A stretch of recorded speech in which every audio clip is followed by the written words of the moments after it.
All right, we're doing another quick iPhone vlog here. So I'm out today vlogging my trip. So this is kind of behind the scenes on an actual landscape photography vlog. Spent about a mile hike through very thick sand, all in that forest and marsh back there, but to this nice, beautiful location. It's kind of a semi-private beach. The only way to get here is through this long trail here. You can see it's like way up there, there's people like right there, but it's actually kind of lined off. This is all state property. It's a beautiful place. It's called Camp Helen. And there's this pier that used to be here. Now it's all rotted wood and it's just been wasted away by the ocean.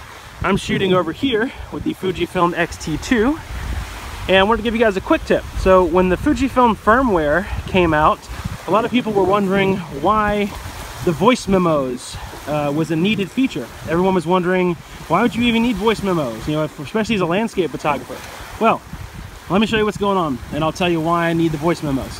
First off, got the Fuji X-T2. I'm shooting bracketing mode, f11, ISO 100, and I have a circular polarizer and a 9-stop ND filter. So I've stacked two filters on top of each other. All right, got two filters stacked. So total, I'm blocking out 11 stops of light. All right, so it's a lot of light.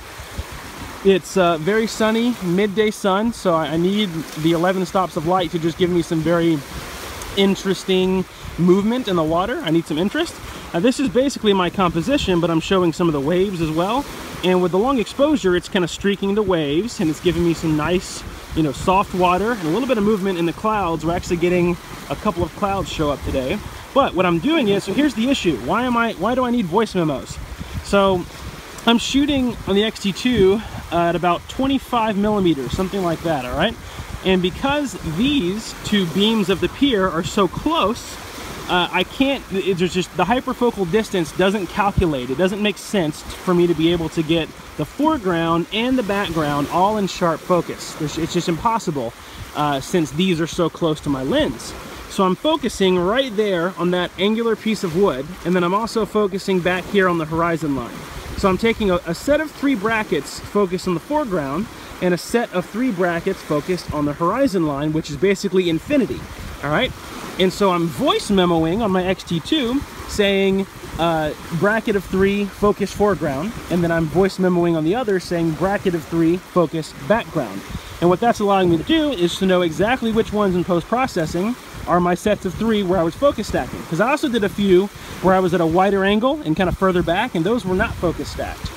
So that just kind of allows me to separate those 3 in Lightroom and have those audio files attached. And anyway, so that's just a little quick tip for you. That's how I'm using voice memos out in the field, which I'm so thankful that they added that to the X-T2. Other than that, let me see if I can get you kind of a little close-up on my composition. I don't know if you'll be able to see this or not, but that's more or less my shot. Let me see if I can stick you in the EVF. That'd be kind of cool, wouldn't it? All right, so that's kind of inside my EVF there, all right? And I'm focusing right now. Let me see if I can get you in here. Take the focus point up on this little piece of wood, all right? And I'll take 3 shots. Got my self-timer on.